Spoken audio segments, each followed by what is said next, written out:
Finnish women in German concentration camps. Excerpt from On the Road to the Future, 60th Jubilee Book of the Finnish Worker Women's Movement. Edited by an editorial team led by Elli Stenberg. Finnish women in German concentration camps. In the spring of 1942, two Finnish women, Hilda Nevalainen and Norma Laivo, were transferred from the Hämeenlinna Central Prison and Regional Prison to the Helsinki Regional Prison. That marked the beginning of their time of suffering and terrible experiences, requiring superhuman endurance and will, their road from one German fascist death camp to another. After the end of the war, they moved to the Soviet Union. In their letters sent from there, they told their old prison comrades about their experiences in the death camps. We publish excerpts from them. On the morning of August 25th, 1942, 4 women and 20 men were taken onto a ship in the Helsinki harbor. Quote, "The men were taken in first and put into the hold like cargo. The women were left on the deck. Slowly the ship left the pier and turned south. The destination was apparently Tallinn. In the evening, the ship arrived at shore and the prisoners were taken to the famous Patarei. There awaited a German reception. All the money and gold belongings of the prisoners were taken. They were demanded to give an autobiography. A body search was carried out, and they were taken to the so-called chamber.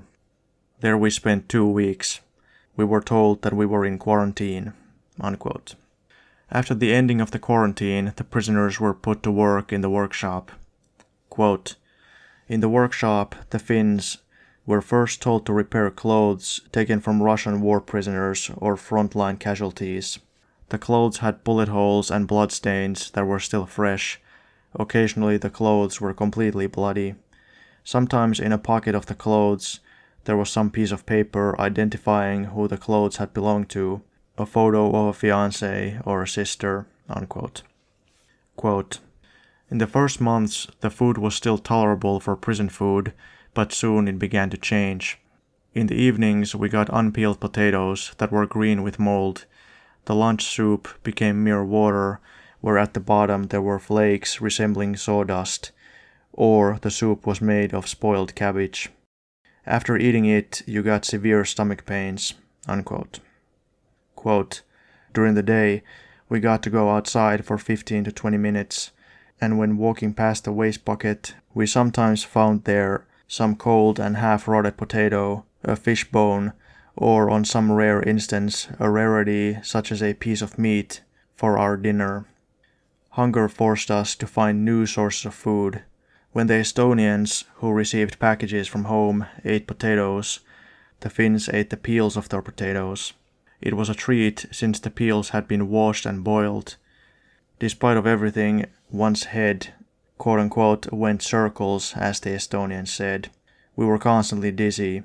Body temperature fell below the normal 36 Celsius. If you went to the medic to complain, he advised to eat more eggs, butter, and fat." Unquote. Alongside hunger, there was a constant nervous tension. Every week, someone from the group was taken to be killed. The letters mention a so-called sky pole, which was the final destination of those to be killed. Before the German retreat began, quote, "They usually took people to the sky pole only on Tuesday evenings, but once the rapid retreat of the German fascist forces from the Soviet country began, they started taking people to the sky pole frequently. One time, they took 2 communists, a medic who had been sympathetic to us, and another man, I don't remember what kind of man he was, to be hanged. Every workshop was ordered to send a representative to watch, so they ordered columns of 600 persons in front of the gallows, and guards were placed around them. Outside, they organized the prisoners into square formations around the gallows, and even ordered us to stand straight. Then they brought 4 persons. One was wearing a white doctor's apron, arms tied behind the back. They were taken under the noose onto stools, and the noose was put around their neck. 2 prisoners were allowed to say their final words. The communists were not. One of them said in Estonian, 'Hang me if you want, I haven't done anything wrong,' kicked the stool from under his feet and turned himself around. The stools were removed from the others too. A shudder went through their bodies. They were dead. But the show wasn't over yet. The climax was yet to come. Now began a body search of the hanged men. They had sat in isolated cells for months already. Before being brought to be hanged, they had surely already been searched according to procedure. Now in this search, small boxes were found from the pockets of the communists. To everyone's great amazement, the boxes were full of lice. By this, the Nazis wanted to show why they were hanged. The communists supposedly spread lice to the people on purpose to spread typhoid fever, unquote. Quote, many prisoners believed this story and that the medic had stolen gold teeth from the dead. That is when we began agitation against this story. In reality, the fascists waged bacteriological warfare against the communists, and not the communists against the population. The enemy's situation was a mess on the Eastern Front, and they started thinning the prisoners' ranks by lice and diseases. Many prisoners died of typhoid fever, from the Finns among others, the healthiest and strongest man, Walter Karttu. He was sick with typhoid fever and was starting to get better, but died all of a sudden to the great surprise of everyone. Unquote. Quote, on 25th of August 1943, we were ordered to prepare for a journey. We were put onto 3 ships. In Danzig, we were put into small river ships and taken around 60 kilometers up the river, followed by 7 kilometers of walking. Unquote. Again, they were put into quarantine and then moved to the Stutthof death camp, where prisoners became thoroughly familiar with fascist methods of rehabilitation. Quote, immediately on the first morning we were ordered into a line. An Estonian woman who had gone insane from the punches and tortures did not understand the guard's command. The guard jumped on the woman and started beating her. The woman fell down from the strikes, but this only made the so-called Führer more excited, pushed his boot into her face and stomach, and beat her with all his Aryan might, until she lost consciousness. Then he tore her clothes into shreds, and when she somewhat regained consciousness, ordered her to crawl into the barrack. We were forbidden to talk to her, to go within 2 meters of her, to give her food or water, or otherwise we would get the same treatment. Thus, the woman laid bloody in the same spot for 3 days. She didn't look like a human at all. She was so mauled. Her face was so swollen that her eyes couldn't be seen, and through the tattered clothes you could see her black and blue body. Unquote. Quote, although the prison was for political prisoners, the prison elder was a German murderer. The elders of the blocks, that is, barracks, were German thieves and prostitutes. They had limitless power to beat or do whatever they wanted to the prisoners. Even the slightest contrary word could get the prisoner many strikes from a rubber baton. Unquote. Quote, the closer the Soviet army approached, the greater became the hurry of the Germans to annihilate and destroy their prisoners. They started taking old people and children to the crematorium. What to do? The Russians neared by giant strides. They had to hurry. After a few days, a new phenomenon was seen. In the mornings, they started throwing out hundreds of bodies from the Jewish barracks. They formed big piles next to every barrack. What had happened? Why did people suddenly start dying en masse? We asked the Jews, and they said people began complaining about headaches, and after a couple of hours they were dead. The Germans had invented a fast and cheap death to replace the crematorium. Food poisoning. Unquote. Hunger had reduced the prisoners to skeletons who could only move with difficulty. Quote, hungry, hungry, hungry, always hungry. In the mornings I walked outside looking for food, and one time a corpse lay near the trash heap. There was a dirty piece of sawdust bread, probably dropped by the dead person. I took it. I considered myself lucky for having found this morsel of bread. Unquote. After a change in the situation at the front and the entry of the Soviet troops into Poland, the columns of prisoners are once again put on the move. Sometime during this period, the paths of Norma and Hilda separate. Norma says that a large part of the voyage had to be done on foot. which was hard for the starved people, and many were left on this voyage for the rest of their lives. Quote, on this trip too, the Germans used their own corrective methods. Anyone who didn't have the strength to keep walking was beaten mercilessly with a rubber baton. So was I, left on the road. My feet no longer could support me.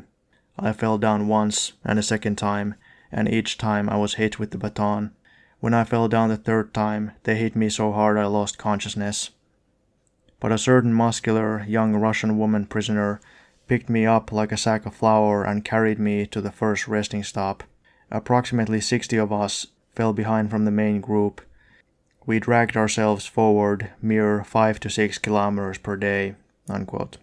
Comment by the reader, that's only a couple miles per day. Back to the text. Thus the prisoners ended up on the other side of Danzig, to Burggraben, which had been a work camp for Italian and Romanian prisoners. The journey continued, but the sick people refused to move, and so Norma also stayed. However, the situation at the front had developed so far that the entire staff of this camp ran away, feeding of the prisoners stopped, the Germans took as much food with them as they could, and left only an old peasant to guard the prisoners. But on the third day he disappeared too. Quote, those who could move even a little went to look for food from the nearby villages and camp area. 2 weeks passed like this, and then early in the morning of March 23rd, 1945, a Red Army man arrived. Our joy became ecstatic. Around midday, a whole division arrived at our camp. It turned out to be the 21st Smolensk Division. The meeting was joyous, but also sad, because the liberation had such a deep emotional impact on many of the sick that they died. Unquote. What kind of picture awaited the soldiers? Quote, on the way here from Stutthof, many had frozen their feet, some so badly that their toes rotted and fell off. Now the rotten wounds spread a horrible smell.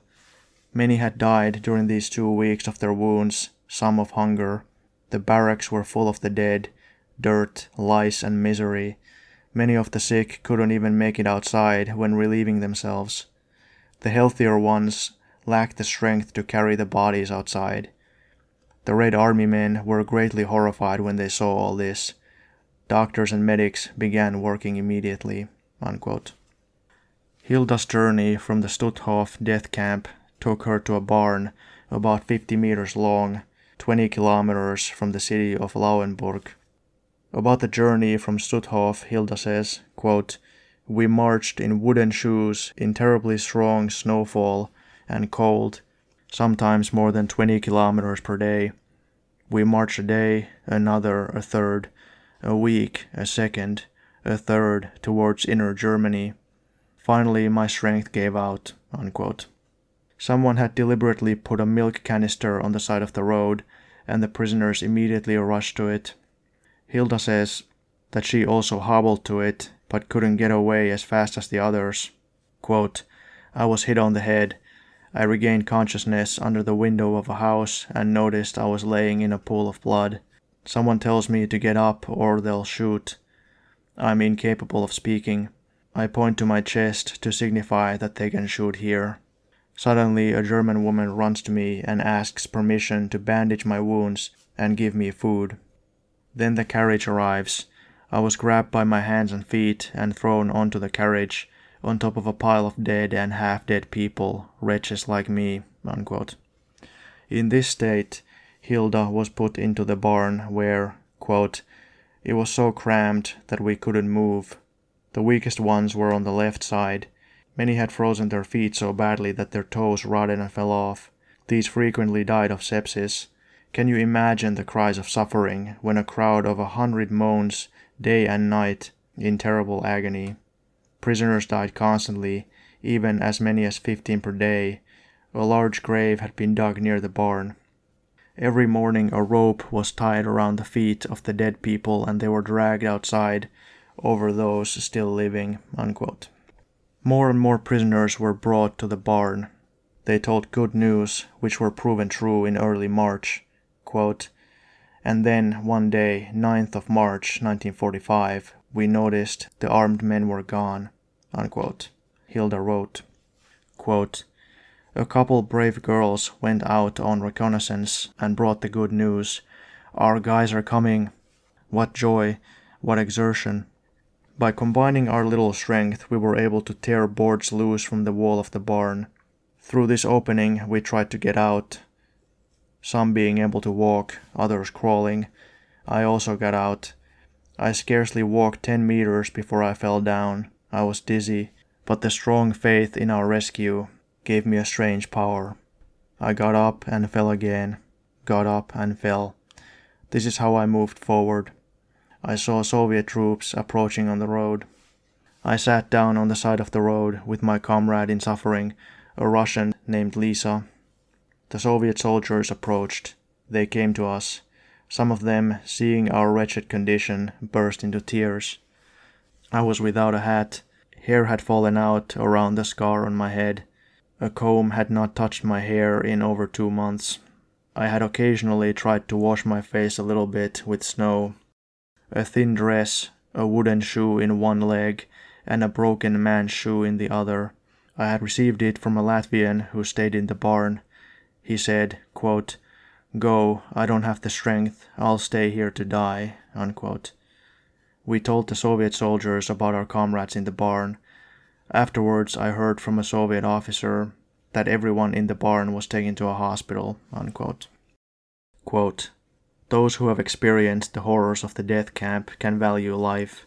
Someone who has been the target of that savagery and barbarism hates from the bottom of their heart fascism and war, and can truly value their savior, the army of the Soviet Union, and peace," unquote. Quote, "Tell everyone, tell people you know and people you don't know, to all people about my horrible experiences, so that people's eyes would open to hate fascism, to hate war, so that people's eyes would open for peace, so that nobody would instigate war between nations, because everything that happened to me during the war years can happen to anyone. Peace and only peace can secure life for the people," unquote.